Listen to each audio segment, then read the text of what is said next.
Professor sir.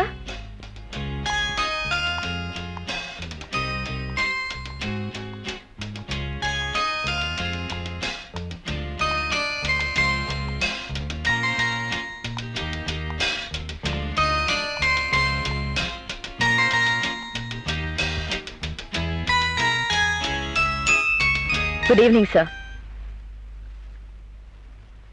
எங்க வந்த?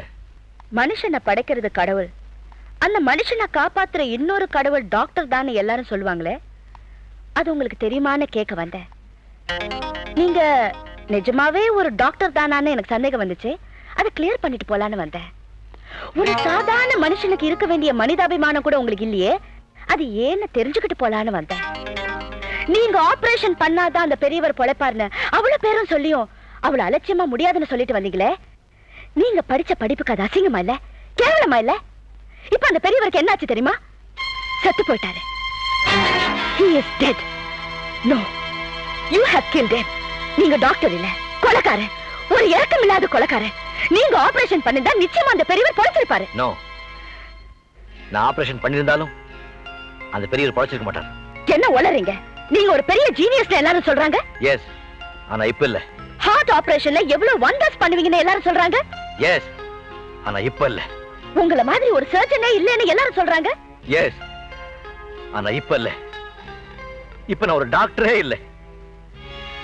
என்ன ஒரு டாக்டர்னு சொல்லிக்கிறதுக்கு நான் வெட்கப்படுறேன், வேதனைப்படுறேன். அதுதான் ஏன்னு கேக்குறேன். என் வாழ்க்கைய அவ்வளவு சாதாரணமா சொல்லிட முடியாது. அது ஒரு பெரிய கதை.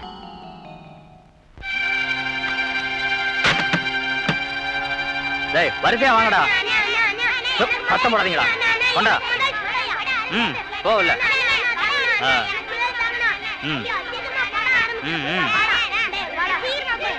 டேய், மேல விடாதீங்கடா.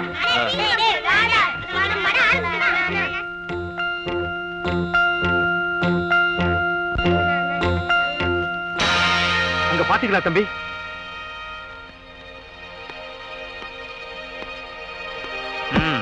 உள்ள போகணும்னா ₹1 கொடு. எதுக்கு? படம் காட்டுறமே அதுக்கு. ஓஹோ, படம் காட்டுறீங்களா?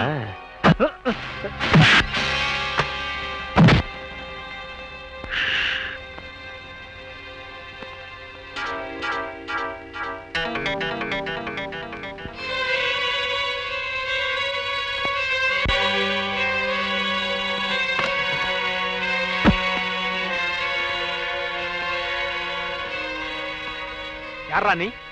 நான் யாரா? இந்த பேட்டைக்கு காவல்காரன்.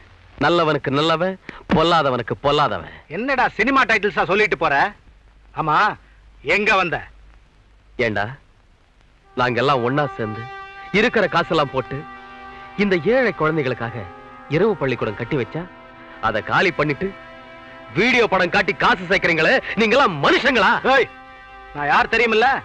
இந்த தொகுதி எம்எல்ஏ இருக்காரு ஏகாம்பரம், அவருக்கு சொந்தக்காரன்.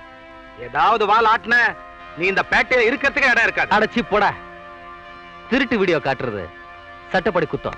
அதுலயும் காசு வாங்கிட்டு குழந்தைங்களை கெடுக்கிறது அதை விட பெரிய குத்தம். ஏடா கமராட்டி, இருக்குதா உங்க எம்எல்ஏக்கு நாங்க ஓட்டு போட்டோமா? ஏதாவது விதண்டாவாதமா பேசன தலை இருக்காது. இப்ப நீ இந்த இடத்தை விட்டு ஓடல, ஓன் தலை இருக்காது. மரியாதையா சொல்ற, இடத்தை காலி பண்ணிடு.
என்னடா உளறீங்க? உண்மைதான் எம்எல்ஏ சார்.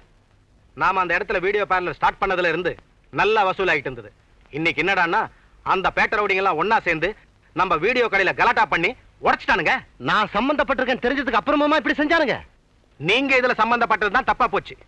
கள்ள வீடியோ ஒழிக்கிறதுக்கு சட்டத்தை போட்டு நீங்களே அதை செய்றீங்களேடான்னு சொல்லி சொல்லி எலும்ப முடிச்சானுங்க. யாரா அந்த ரவுடி?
டாக்டரியா, எங்க மாமாவை யாரும் ரவுடி பசங்க அடிச்சு துப்பாக்கியால சுட்டுட்டாங்க.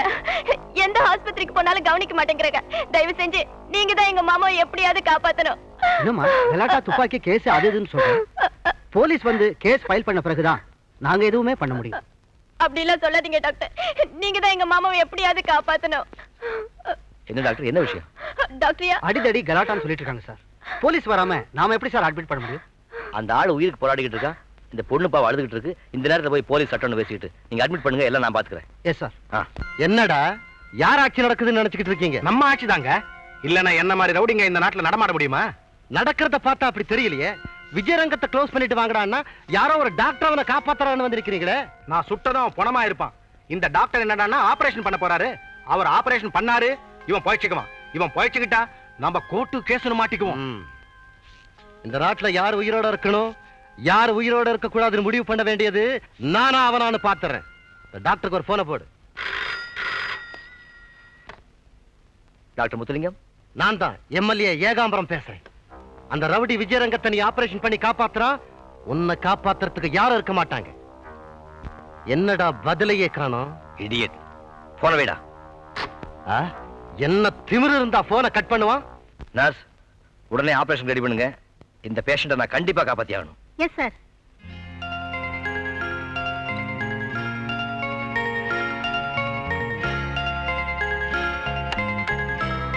டாக்டரியா, கவலைப்படாதம்மா. உடம்புல இருந்த குண்டுகளை ஆபரேட் பண்ணி எடுத்தாச்சு. இனிமே பயப்பட ஒண்ணுமில்லை. ரொம்ப நன்றி டாக்டர். சார், இங்க விஜயரங்கன்ற பேஷண்ட் அட்மிட் பண்ணிருக்கீங்களா? அட்மிட் மட்டும் பண்ணல, ஆபரேஷனும் பண்ணிருக்கேன். போலீஸுக்கு தெரிவிக்காம அந்த பேஷண்ட் அட்மிட் பண்ணதுக்காக உங்களை அரெஸ்ட் பண்றோம். அடிக்கடி கலவரம் செய்து ரவுடி லிஸ்டில் இருக்கிறார். சம்பவம் நடந்த அன்று நன்றாக குடித்துவிட்டு அவர் கலாட்டா செய்திருக்கிறார். அந்த ரகளையில் யாரோ ஒருவர் அவரை துப்பாக்கியால் சுட்டுவிட்டு ஓடி இருக்கிறார். இதை பற்றி எங்களுக்கு எந்தவித அறிவிப்பும் செய்யாமல் டாக்டர் முத்துலிங்கம் அவர்களிடம் சென்றிருக்கிறார். அவரும் எங்களுக்கு இதை பற்றி எந்த அறிவிப்பும் செய்யாமல் குற்றவாளிக்கு சிகிச்சை அளித்து அவரை காப்பாற்றி இருக்கிறார். யுவர் ஆனர், போலீசார் வழக்கை பதிவு செய்த பிறகுதான் டாக்டர்கள் சிகிச்சை அளிக்க வேண்டும் என்பது சட்டம். ஆனால் சட்டத்தை மீறி தகாத முறையில் நடந்திருக்கும் டாக்டர் முத்துலிங்கத்திற்கு தகுந்த தண்டனை அளிக்க வேண்டும் என்று கேட்டுக்கொள்கிறேன்.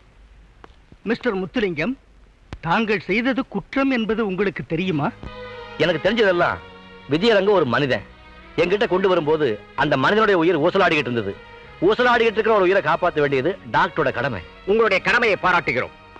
கத்தி குத்து, துப்பாக்கி சூடு, சாலை விபத்து இவற்றில் எது நடந்தாலும் போலீசார் அனுமதியின்றி வைத்தியம் செய்யக்கூடாது என்பது தங்களுக்கு தெரியாதா? தெரியும்.